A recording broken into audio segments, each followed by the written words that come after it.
the soul is an independent energy body that contains the source or the essence of the life that you chose to live right now, that use your physical body as a hotel accommodation. Welcome to Creativity with Purpose, where we explore the stories, struggles, and sparks that shape our creative lives. I'm your host, Anne Maracek, author, healer, and believer in the power of meaningful expression. Together, we'll dive deep into what it means to create with heart, live with intention, and heal through the beauty of storytelling. I'm Anne Maracek, and this is Creativity with Purpose. Today, we're talking with Itzhak Beery. He is an acclaimed author and globally recognized shamanic teacher, healer, public speaker, and trip leader. Raised in an Israeli kibbutz, he had a fine arts career and owned an ad agency in New York City. A midlife crisis transformed him from a skeptic into a dedicated spiritual seeker. Since 1995, he has integrated teachings from his indigenous and Western mentors and devoted himself to nurturing a new generation of healers. Beery was initiated into the circle of 24 Itzhaks in Imbabura, in Ecuador, and in the Amazonian Canamari Pege in Brazil.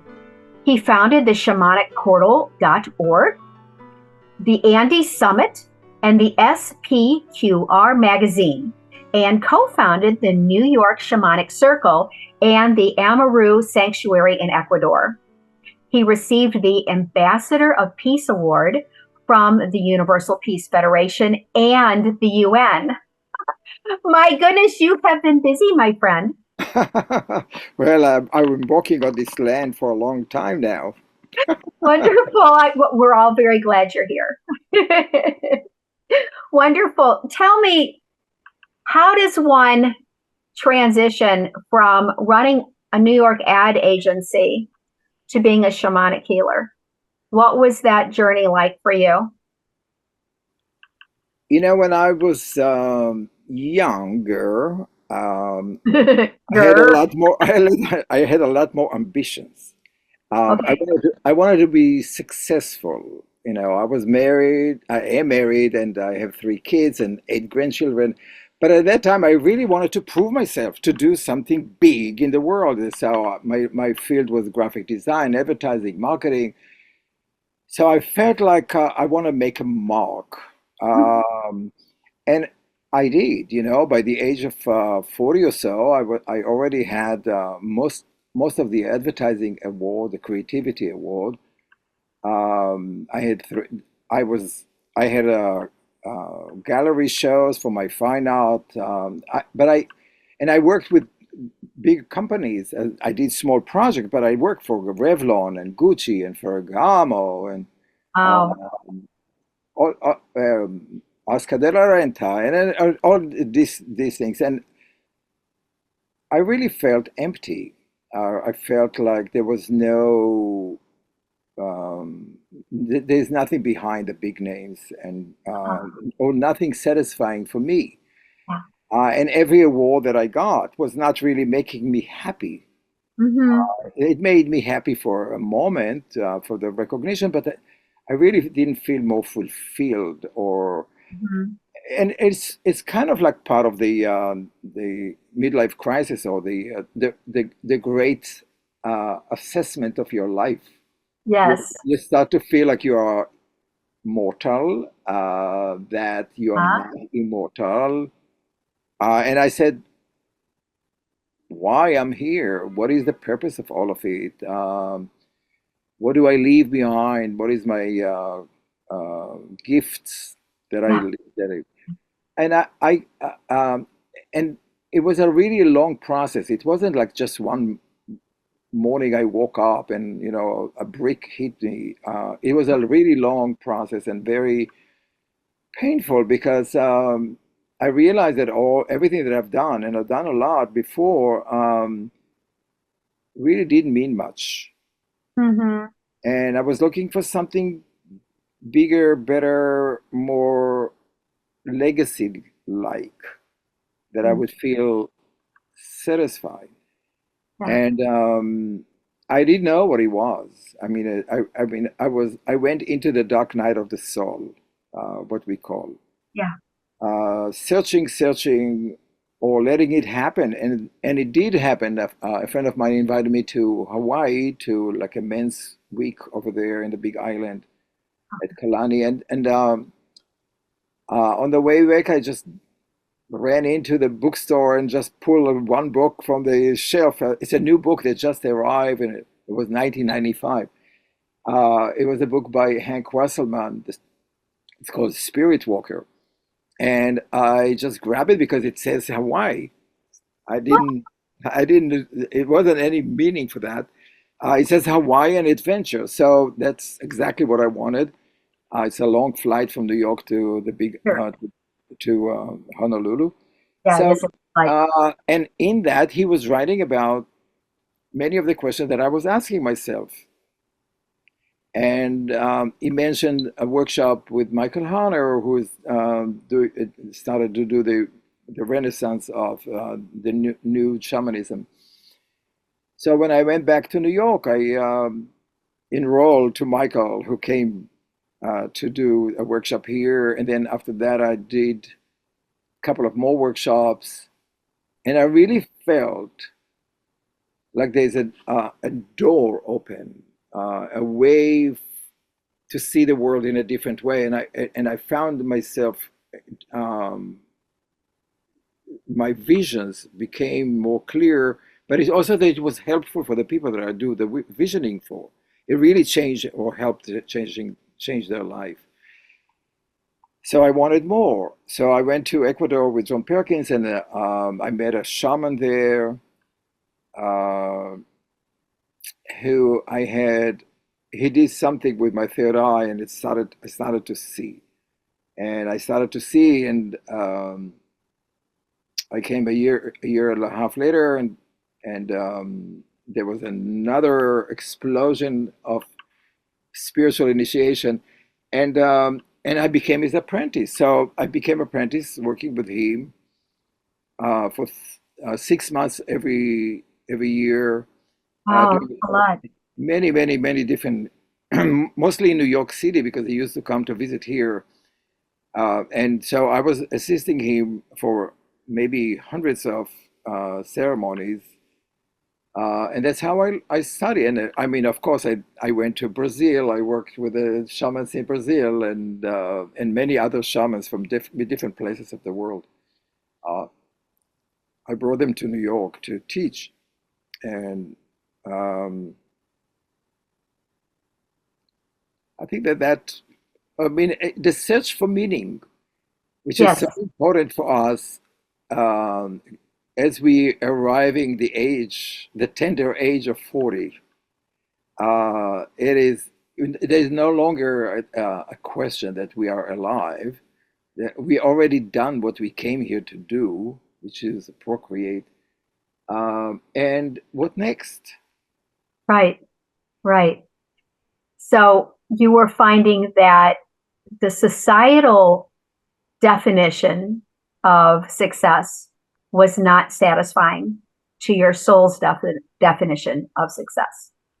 Yeah, and I think that we all find out about that the quick fix of success, either money or build a house Uh-huh. or properties or eating big restaurants, and it's all fading when you're facing your destiny or your death. Sure. Uh, you really look for, at least for me, it was the question of legacy. Mhm. What do I do to make other people's life better? Yes. Um, it also, of course, I think there is some genetic part about that. My great grandfather was a Kabbalistic rabbi and a healer, which is something that I only learned a few years ago, and I never grew up knowing it because Uh-huh. we were disconnected from our roots through the Holocaust. So it is maybe my soul calling was also connected to that. So Yes. we have to think Yes. about the ancestry part. But I think that we go as we grow old, our hormonal balance changes and our physicality changes. The different ages have different purpose, Yes. and I think that it is important to listen to that, to listen to the heart, and also to accept that, not to think that uh, I am going to be 18 forever. Oh Lord, I wouldn't want to be. That had its own challenges.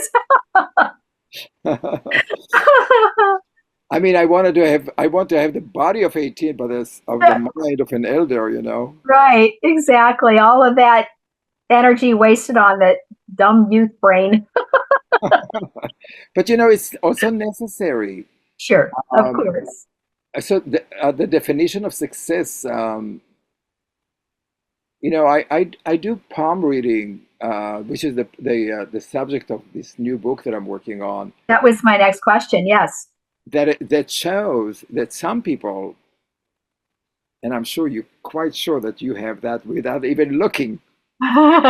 But some people have what we call the success line on their palm, which means basically that we are born with a mission.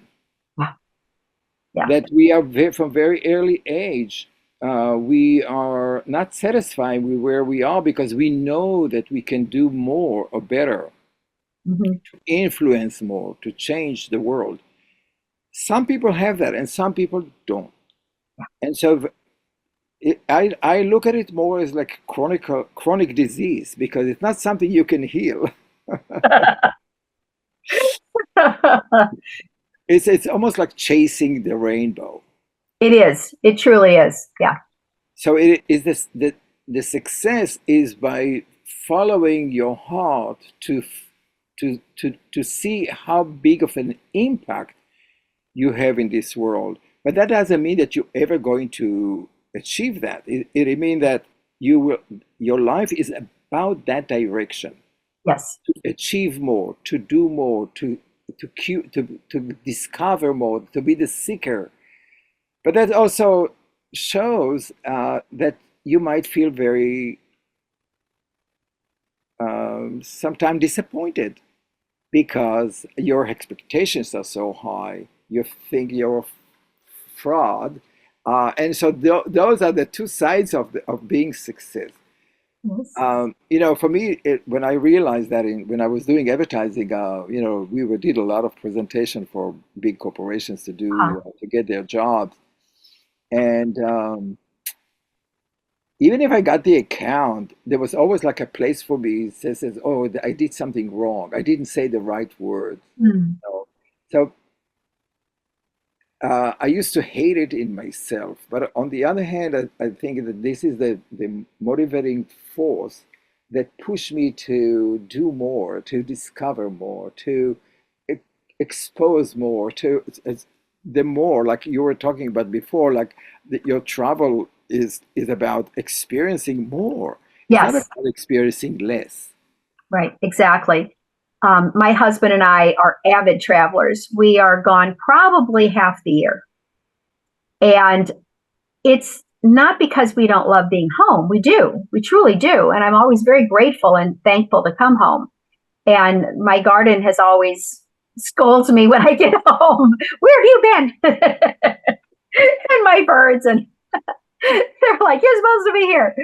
But it's about making that connection with other spirits because we are in this big divine web.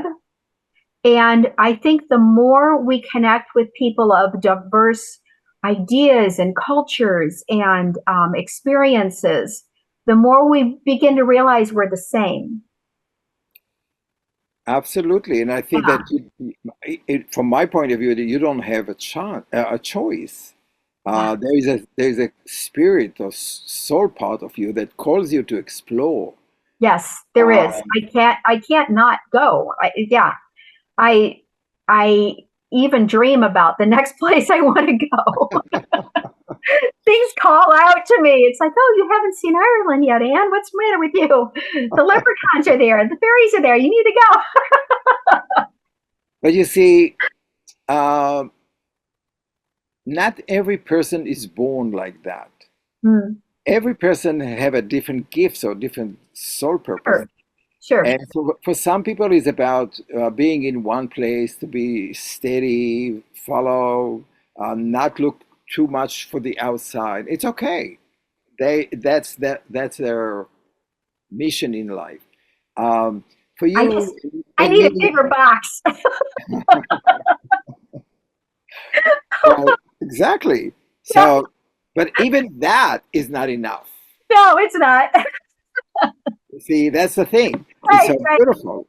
right. I'm really anxious to get up in the stars and explore the universe. That'll be after I transition from this planet. That's a goal. Absolutely, and you can do that shamanically. You can go and Yeah, travel between all the cosmic bodies. You know. a little bit. I've dabbled. Yeah, I decades ago now, I got a water distiller put into the house, actually installed into the plumbing and everything. So I have on tap distilled water because I wanted to get the fluoride out of my body to help open my third eye. And I know that's helped. The organic gardening and the better nutrition has certainly helped. So I'm empowering my body to help me have the facilities to do those things. Well, let me show you something. Okay. If you take your palm, Does it matter eh, which hand? it doesn't matter. If you take your palm and you're circling above your third eye Hmm. and close your eyes, you will start feel the movement of the Oh, third yeah. eye open, Yeah. right? It feels hot. It's feel hot. Mhm. Now, if you continue to do that, you start releasing or opening the third eye. You're activating it. Oh, yeah. And the more you do, I'm not sure you want to do that, but the It's more you starting to do buzz. it, I'm starting to get a hum. that's it. Yeah, I'm starting to. So we have a DMT there in that area there that we are activating, and the third eye connected to that, and then you start to have visions. Well, we'll do that off camera.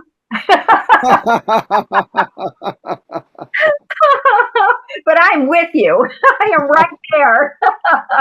But do you feel it? Like Oh yeah, I feel now pain in my yeah. not pain, but It's actually now my whole forehead's hot. Just that quick.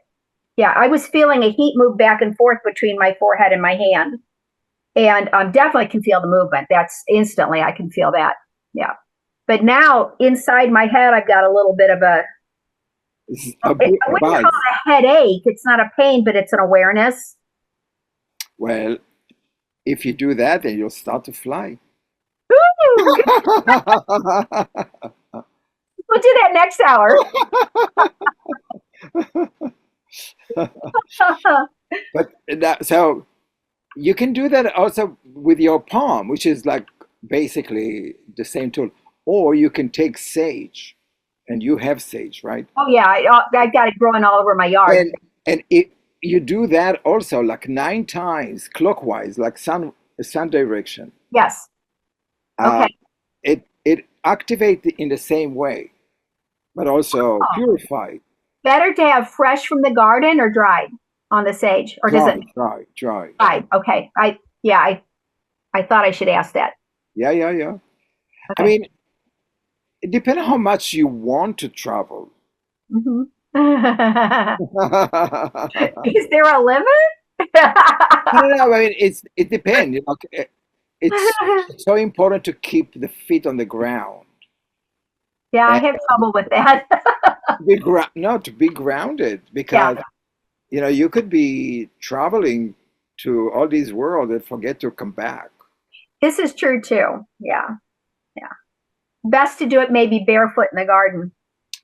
Yes, yeah, Hmm. yeah. I mean, but I from what I hear from you, you are connected to the mother, to very to much so. power Yeah. of nature.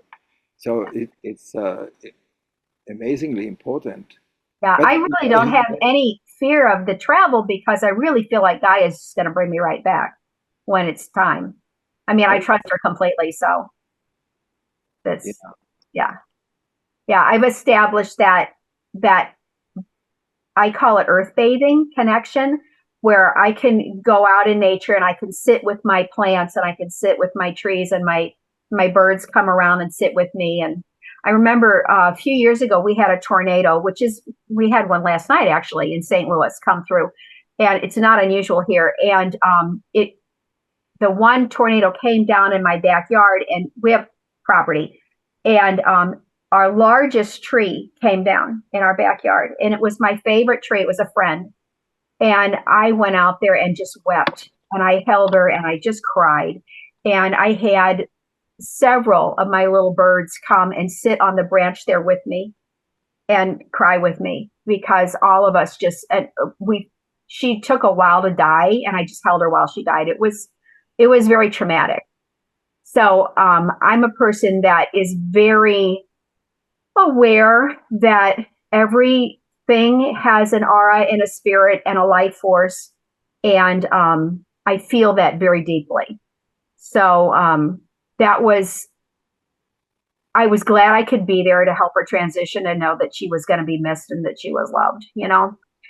Um, yeah, and her body can make a transition to help other people or other animals to continue to live. So it's beautiful. yeah. It was profoundly difficult and sad, but it was at the same time a beautiful knowing. Yeah. So yeah, I understand what you mean by that. So Well, I think that our journey is to realize that we are not separated from nature, that we are part of it. And when we experience that connection, everything that happened around us, the rain, the storms, the water, it is all come as symbols and teachings for us. So when I think the important of work that we do is about helping the people to have more conscious living, more yes. looking at the symbols and the signals that the earth or universe is sending us, Hmm. because it's all about teachings. It's all about understanding the flow of life. Now remember that when I had discovered that I had a cancer, the thyroid cancer, I went and sat by the river, upstate New York there. And I was looking at the river, the flow of the water. And I was, um, the thyroid is like one of those major stones in the flow of energy. And I was looking at all that flow of the water gashing and banging over the big rocks there, creating this white water all around us, and then pulling together in the little pool, then flowing. And I was looking at it and I kind of like made peace with the flow of the water, the flow of my life, the flow of the obstacles that is all come here to teach, to learn, to experience. And still, my life will go down into the big river. The big river will go into the ocean of eternity, whatever it is.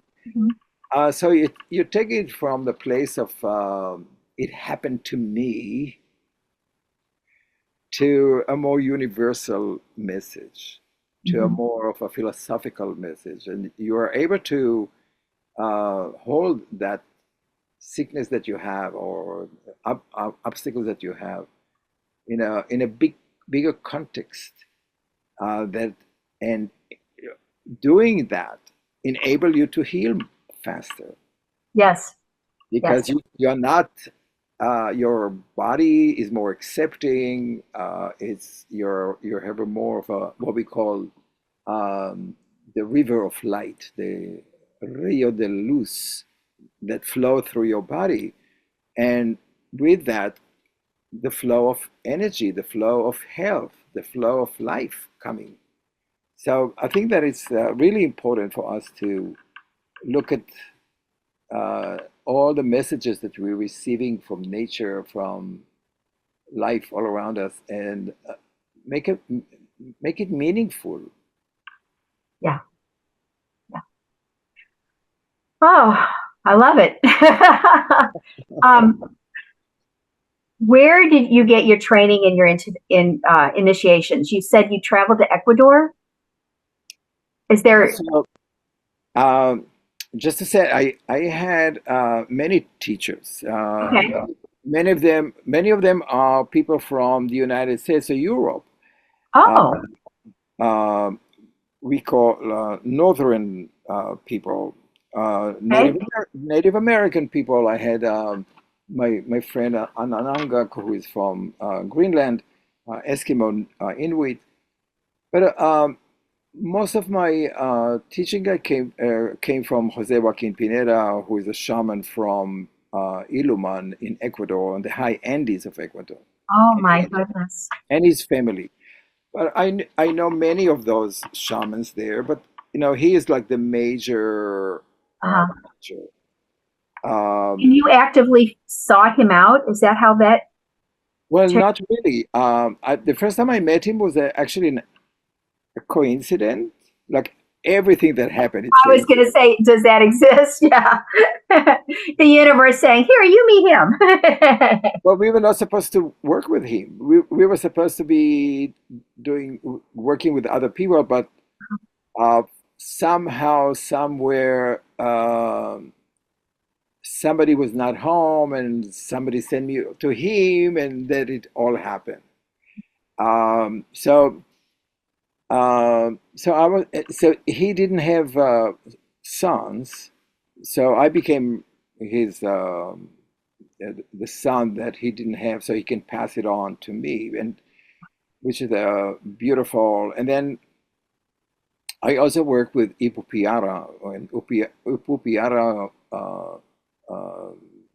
mean sweetwater dolphin in shamanic tradition, Brazilian. He was from the Uruewawu tribe, people of the stars, people who Oh, believe that they came from the Palladius to help us here on this earth to live more honorable and yeah.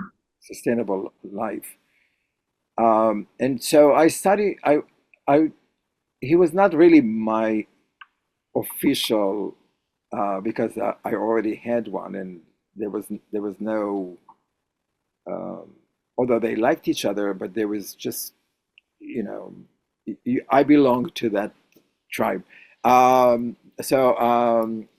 worked with him for 12 years. Oh my. Yeah, I did a lot of healing. Brought people for the Rio Negro in Brazil, near Manaus. I work with different tribes, the Tucano, the Kanamari, Wairiri, Waichiri, Bare Bare, all kind of different names. But um, beautiful, beautiful, beautiful people. Ipo Piara is, passed away more than 10 years ago.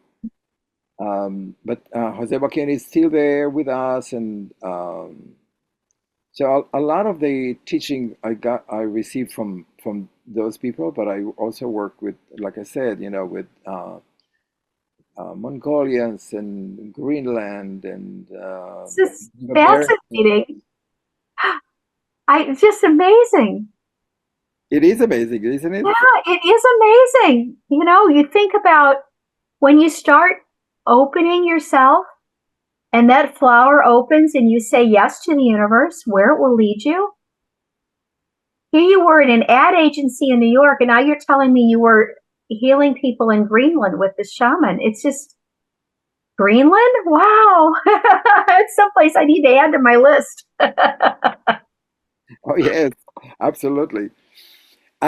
Yeah, you know what? That's really one of the things that I'm teaching in my classes usually is to follow your heart. When I in 1995.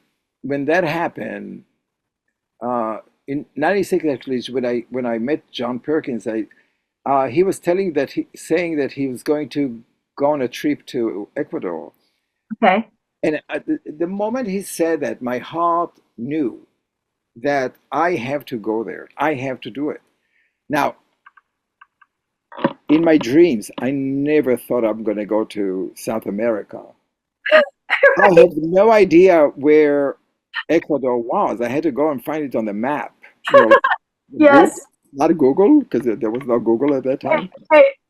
Uh, and more than that, I didn't know why.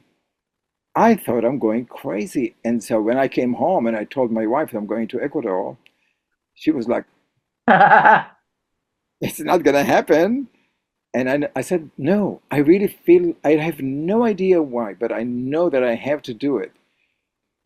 And I was, it really tore my heart because I didn't know. I mean, I had three kids, advertising agency that works, and I can't disappear for 2 weeks or more without any plan. And I didn't have money. But I decided that I'm going to do it regardless. And nobody can tell me why, or I could not tell me why. I think that it's really important to to truly guide by your heart. I know it sounds cliche, but it's so true because I tend to believe that when you follow your heart, you're never wrong. Yes. If you follow your mind, your ego, your fear-based That's muscular such a low memory, vibration. you most of the time make mistakes. Mhm. But if you follow your heart, your masculine, your feminine energy, your intuitive part, uh, your heart will always lead you to where you need to be. Yeah. It's hard in our society to live like that. I understand. But I think most of my success is in this, if we call it success, in Yeah. in that years after leaving advertising, come because I was just following my heart. I Mhm. work with the people that I love. They invited me to teach in wherever they find beautiful, um, and just one door opened after another. Yes. Yes. And it's interesting when I wrote Unpacking the Attic, it was my own healing journey. And I put it in a file cabinet and I never planned on publishing it. The thought never even occurred to me. And 8 years passed. And in the interim, my father passed away, who was always the main adversarial component to the relationship. And if anyone was going to sue me for publishing it, it would be my father. Although it's very loving, the book is very kind, but nevertheless. And I was sound asleep, and I felt like I literally got physically shook awake one night at 3 a.m. And I hear loud as day, the title of your book is Unpacking the Attic. And I'm looking around going, thank you? What book? And I hear in the file cabinet, it's time. And the next morning I woke up and the Steve Harrison Editing Publishing Group had a letter in my inbox. I'd never heard of them. I hadn't reached out to them. And my husband, being used to the oddness of me, said, you have to call, it's a sign. Because I naturally at 3 a.m. I was like, Rich, wake up, wake up. And he's like, what? The title of my book is Unpacking the Attic. And again, he's going through this what book? Right? So 9 months later, I birthed a book. And the interesting thing was the journal was just me jotting down the basic memories from childhood that had triggered all of these programmings of self-doubt, unworthiness, injustice, betrayal, abandonment, all of these things surfaced.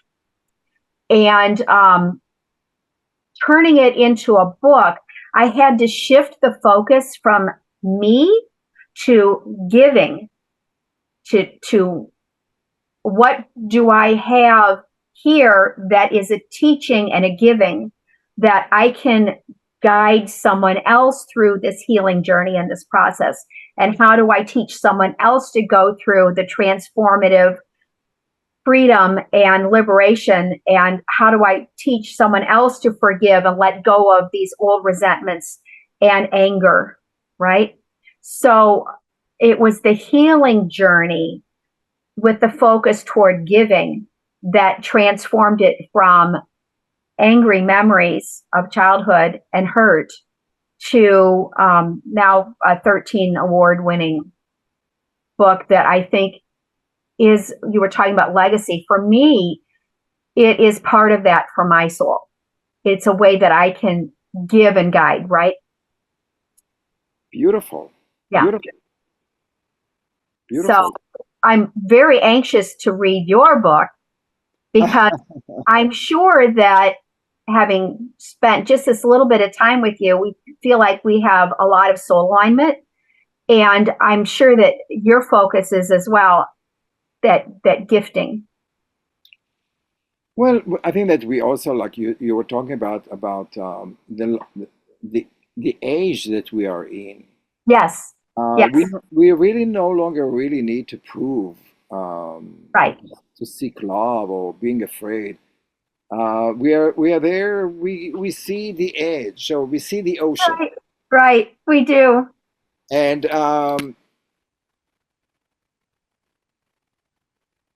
why not? Yeah. Why not?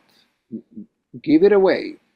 The more, I mean, there's a beautiful quote by Picasso, Wow. and he said that the purpose of life is to find your gift, and the purpose of your life is to give it away. There you go. So the very first part of your life is about discovering your gifts. Yeah. Yeah. And then once you get to that age of 40 to 50, from 50 on, is really about how do you give it away? How do you gift all those gifts that God gave you or the creation gave you to other people? Yes. You're not going to take it with you. Right. Exactly. Exactly. That's like my best friends live in the woods. The stories about the little forest creatures. I used to teach my daughter concepts of mindfulness and compassion and have these deep conversations with her by having the little forest animals live those concepts through example. And I would make up these little stories and then we talk about what did the creatures do and how did they do it? What did they do well? What could they have done better? But it was my way of, in a fun, interactive way, having some conversations with a child that I was my responsibility to help raise, right? So then I become a grandmother, and my daughter says, ask Grammy about Albert. And Albert's a little raccoon. He's the main character. So this time around, I began writing the stories down because my grandchildren are not in St. Louis. They're in another state. So that long distance. So I began writing them down. And then I realized, well, the kids are too little to read. So that's not going to help much. So I started recording them on CDs and mailing them physical CDs, right? So they could pop it into their little player I bought for them and listen to Grammy tell them a story. So then this goes on for a while. And then my granddaughter comes and she says, Grammy, I love Albert so much. You have to share him with the world. Here's a 5-year-old telling me what should have been obvious, right? But her little spirit was so clean and so bright. So I was like, okay, how do I do that? And then that began the YouTube journey. And it's been a wild ride and it's been so fun. And it's a way that I can give away all of these beautiful stories of mindfulness and compassion and living in community, and you know what I'm saying? And that for me has been a joy. And the giving has been a joy, that actual process. And it's like, people say that the opposite of depression is happiness, but I don't see it that way. I see the opposite of depression as expression. Oh, yeah. So that through that creative expression with purpose, right? Which is where I got creativity with purpose. I think that's where I find my passion and my joy. And it's like the joy is the flower, but it's not the tree, it's the blossom, right? So we have to nurture and water the tree, but it's that knowingness, I think, that we have this creative force we can tap into, and it's not from us, it's through us. So, if you don't mind, I'll share with you something from the Andes. Oh, wonderful. So, our body is divided also for the four elements. We have the earth. This is the legs, the roots of the tree that are going deep into the connection to the mama, Yeah. right? That give us stability, give us the power not to be drifted. It's our anchor. Mm-hmm. And above that, in the pelvis, that is the cauldron of fire. So the legs or the earth is the feminine energy, right? Uh-huh. The cauldron of fire is the masculine energy, is the passion, creativity, the zest of life, the vitality of life. Above that, we have from the pubic up, from the belly button up, we have the element of water. Mm-hmm. And the water is the feminine energy. It's more of the feeling, the all those organs inside that are constantly changing. Mm-hmm. And it could be happy one moment, sad in one moment, but it's a constant flow of water. Uh-huh. It's what called Yara or Yamanja in Brazil. And above that, from the neck up, we have the element of air, which is the masculine. So we have feminine and masculine and feminine and masculine. What happened in depression is the fire is almost distinguished.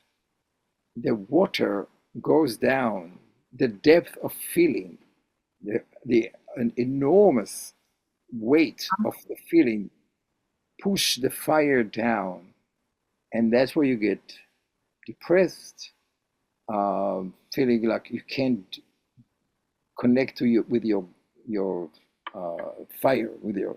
So creativity really happened from being grounded in the air, in the earth, bringing that energy of the magma, that core, into your pelvis, and explode that, and bring it the zest of life, the power, the fire, to boil the water, to boil the emotions. I love it. And then when you have the emotions boiled and like steering them, then the steam goes up and merge with the fifth element, which is the mystery. I think that a lot of us in the Western civilization are trying to find our creativity through our mind, through the element of air, Uh-huh. because we are disconnected from the earth, the fire. So the air cannot really boil the water. Right. Right. So it make you even more depressed. So for me, the act of depression is inability to connect with your passion of life. Yeah. Yeah. And I feel that very strongly. When I compose music, which, as you know, I'm a composer. I have both bachelor's degree and master's degree music theory composition. So I'm technically, advanced. I have all those tools. I know all like retrogrades, inversions, scales, arpeggios. Yeah, it's all there. But that's really just in the background of my knowingness. Mm-hmm. It's not where the music comes from. So Right. when I go and sit at the piano and I take a deep breath of gratitude and I put my fingers on the keys, I begin to hear the music. And I start to play the song centered on the emotion I want to convey in that song. And I begin to write it on the manuscript paper one note at a time. And every once in a while, I have to pause and listen again. And then I start to hear it again. And then I write it down. I almost go into a trance. I think I do go into a trance. And then when it's over and I've put the double bar down, I do this huge inhale, like I'm coming up out of a pool. And I have a complete finished composition in front of me, and I never change a note. So, and I keep feeling like, why is all this music being flowed through me, right? I don't feel like I'm composing at all. I'm dictating. Mm-hmm. And it's because it has a place it needs to go, right? So it will find its way on its own. It's just, I keep being told it's not up to you to care where the music goes. It's got a life of its own. It will find its way. It's up to you to pull it out of, divine mind. Well, it seems to me that you have enough passion or vitality that can steer the water. Yeah. For those people who are not, it is about finding what makes them absolutely in love with life. Yes. And then the emotional change, and then they can start being creative. But the idea here is to connect to the core, to the magma, to that burning life in the center of the womb of the mama, and bring it to connect that passion with your pelvis, which is like the sexuality, the passion for life. So the mama and the papa can come and create. Yes. Yes. That's beautiful. Yes. And on a spiritual level as well as on a physical level, of course. Oh yes, yeah, both. And I think that idea of connecting all the elements together, because our body is also made out of the four elements. Yes, of course. It is so important teaching for our life, a modern life, people. Yeah. Most people don't feel connected to their creativity, to their gifts that they came here to experience in their life, and this is kind of a shame. It is because that passion is where I find my euphoric joy. Oh, absolutely. And when I'm expressing that, nothing else matters. I mean, I'm completely immersed in that unconditional love, and it's a beautiful place that you keep rushing back to over and over and over again, right? And it's always there. I've never gone down to the piano case and placed my fingers and had the music not come. It's always there. You can always tap into it, or pick up the pen and start to write. It's always there. You can always tap into it, right? Whatever your creative expression is. And even something like cooking, the spices and the flavors and the herbs, and what does my body want, and how can I craft this thing that will nourish my family and myself and my spouse. And the garden will speak to you, and the plants will tell you what you need and what combinations to put things in. And it's always different, right? All of those things are creativity, and they're all expressing, I think, your passion. Yes, and so our work is to really awaken the passion with or the gift that each of us, because I do believe that we are all shamans or we are all spiritual beings, and that we are also artists. You know, art is not just given to professional artists. It could be it's a gift that we are born with. Uh, Yes. and each of us has a different, some people draw stick people, and some people do put two stones together or sing. Creativity is a natural thing for all of us, and it's part of us, giving thanks to the universe where we are here. Yes, absolutely. So,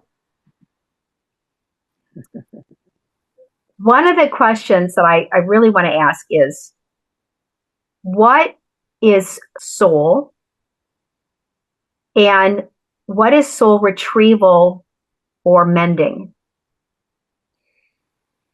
So, uh,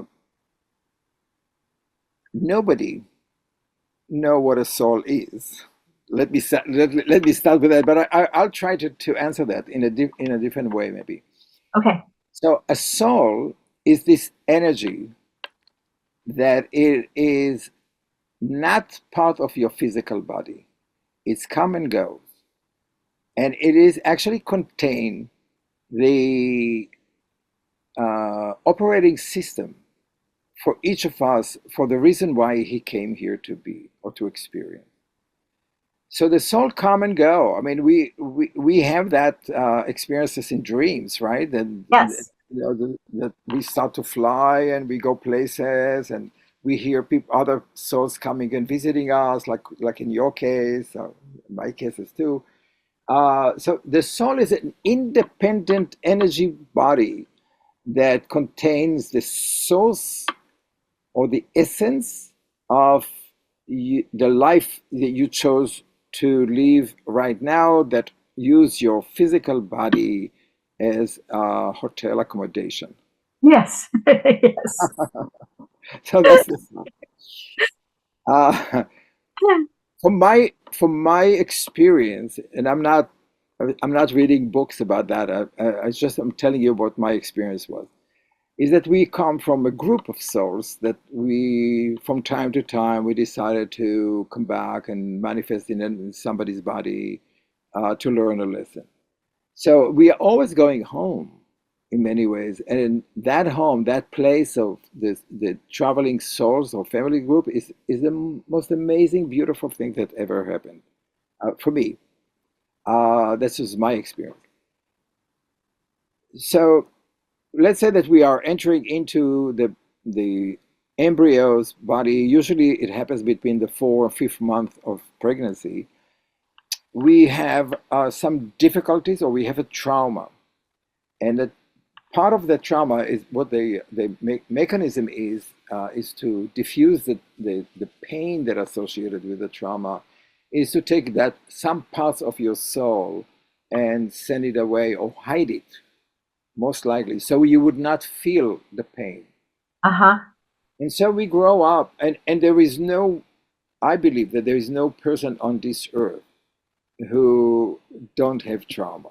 Yes. Yes. It's not unique to you or to me. Hmm. It is it is a human condition, and I do believe that every trauma that we have is a gift. It's a gift because it direct us to the direction of what the soul came here to experience. So every trauma that we have, some part of the soul disappear or not disappear, but it's hiding, and it's kind of like a Swiss cheese, with a holes in it. So soul retrieval is about the shaman connect to his spirit helpers, and that could be power animals or mountains or other waka, other objects, to help them define the source incidents that happen Hmm. Hmm. where the person decided to let go of part of his soul in order to avoid the pain associated with them. Mm-hmm. The shaman goes into this spirit world, locate that spirit, that piece, and ask it if they want to come back. Most of the time, they say no because they don't want to go through it. Uh-huh. They don't trust that that person would know how to integrate it into their life. Sometimes they say yes. And so if they say yes, the shaman grab this energy, blow it into the energy body of the person to cement that hole in the Swiss cheese to Uh-huh. create the hole. So that is the soul retrieval and the soul mending.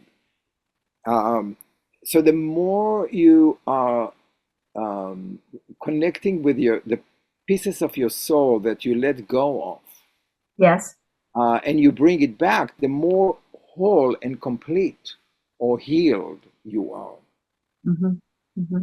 And that is the idea of the danger of not doing it is that there is a desire to re-experience the trauma in order for us to try to heal it ourselves. Huh. So we create a pattern that always remind us of the same issue, let's say abandonment. So Mm-hmm. we will create relationship that always will end up with abandonment. We will have children that will abandon us. We have co-workers that will abandon us. We're creating that to give us a chance of healing that trauma. Now, if we do soul retrieval, we no longer need that. We break that I pattern. see. I see. And so a person can really live life more happy and fulfilled and more with a gift that he came or she came here to experience. Mm-hmm. That's interesting. That one of the big experiences for me in writing Unpacking the Attic was a remembrance of my paternal grandfather, who I only remember saying two words to me my whole life, which was sit down. And I always felt like Pop did not love me. I always felt that rejection. And as a toddler, I translated that into I'm a bad child because I had no contextual framework for it. And I was angry at him. I was resentful of him. And I carried that with me for decades. And I also continued until he passed away, trying to have that conversation with him that we never had. Unsuccessfully, he never would open up to me. He never talked to me. And I always felt like this must have been something I did wrong. Now, what can a 2-year-old do wrong? I have no idea. Well, let me tell you, I think that's part of your life purpose, and I didn't read your poem and all that, but it's authentic communication. Yeah. And I ended up writing him a letter in part of the process of going through the process of unpacking the attic, and literally and emotionally. And in his letter, I told him, I am so sorry you were broken. I realized as an adult, looking back, he was still in deep mourning for his wife that had passed on, my grandmother, and he had no room in his soul. He was shut down to let a toddler in. So I told him, I'm really, really sorry you were broken. I'm sorry you were grieving. And we both deserved more. You missed out on the greatest joy, which was to laugh with your grandchild. But I think I understand now and I forgive you. And I put that letter in a green ceramic bowl to represent that green overstuffed chair I used to sit in. And I lit it.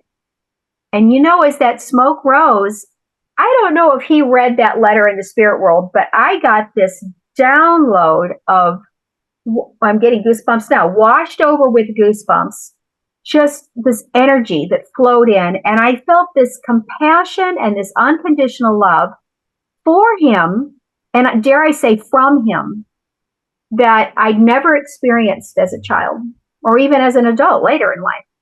And it released me and transformed me so that I wasn't programming myself with all that negativity any longer.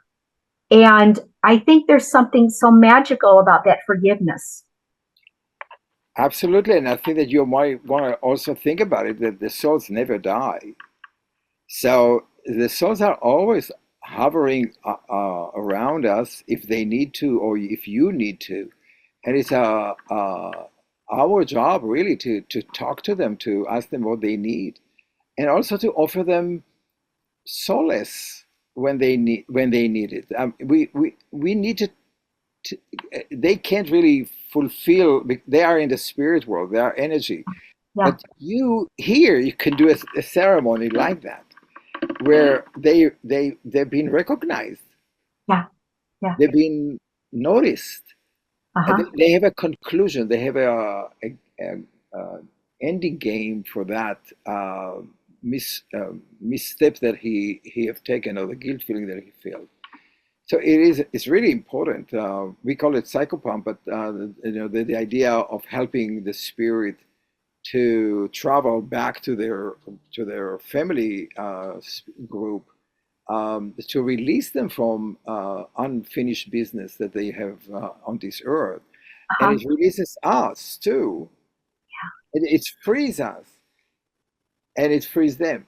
But I think it's also important to understand that what he said, uh, if you had not had that life purpose, authentic communication, or your authority, or working on your authority or authority leadership, it would not be such an impact. You were impacted because it hits the right spot that you needed to work on it for the rest of your life. Yes, yes. And I feel like it was a complete transformative release. And it was a freeing that happened in that moment. And that was one of the things that inspired the book, was that to let others understand that it is possible to go back in time and to tell the child that was sitting on that couch to get up, to find your voice, right? Give that child permission to get up off that couch finally and move forward with life. I'd been sitting there in fear for a long time. Well, but you are lucky that you did it. Yes, yes. So that is the work we do. It's not really to heal or cure. It's really more about the consciousness, awareness, and owning the responsibility for that. Mhm. That whatever happened to us in our life has a meaning, and it's a gift, even if we don't really like it, even if we hate it, even if we think that we are. And I think that we're getting to the place, that I call my book, the new book that I'm working on the palm reading, uh, I call it, It's Not Your Mom's Fault. It's Look at your palm. Because um, I know that spending time with psychotherapists and others, and I see all around, most of us are blaming the mother and father for all their miseries, and they're spending years and so much money on blaming them and blaming them and blaming them. And of course, they can't really do anything about it.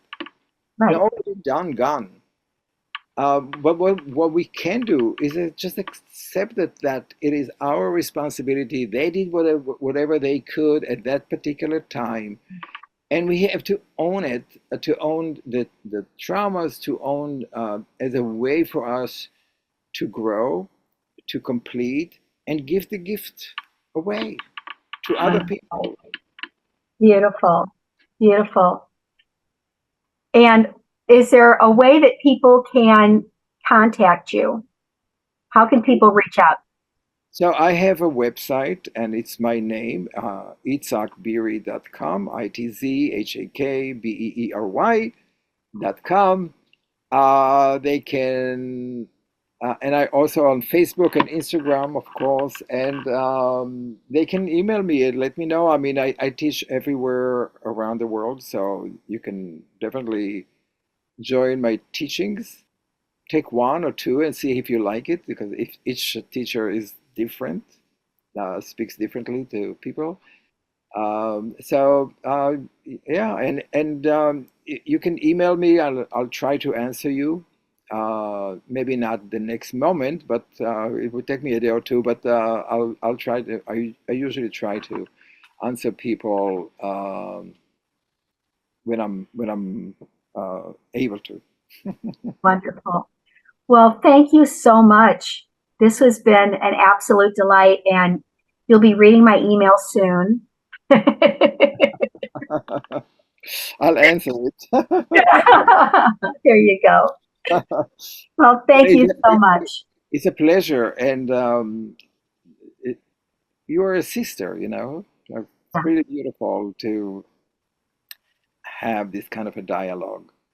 thank you Um, so much. yeah. And I admire your Irish spirit. Oh, yes, you see, yes, you're right. That's right. My mother's side is Scotch Irish. Yes. And if you are looking for a couple of shamans, there's a husband and wife in Ireland that I worked with. So if you want to, Wonderful. yeah, if you want to, I can. I'll send you their emails. Definitely. Please do. Okay. Yes. They're Yeah, we really, are really on a good. guided tour, but we do have many days that are like at leisure, is what they call them, where you're free to do your No, own exploration. just tell them that where you are. Tell them that you met me, and maybe you can hang out. They're really beautiful people. We were presenting together in a conference of the Shamanic Society in I think it was Wisconsin or something like that. So Wonderful. they're really good. They're really nice. Excellent. I will do that. That sounds maybe like the reason I talked to you right before I going to Ireland. Nothing's coincidental, yes? The roots are always calling you. Yes, exactly. Isn't that so true? Who knows? You might channel that energy from Yeah. the cliffs and from the ocean and from the land, from Uh-huh. the green, the green, the green. Yeah. Beautiful. Well, on that note, I thank you very much, You're very and welcome. I'll be talking to you soon. Okay. Thank Thank you so you. much. Okay. Bye.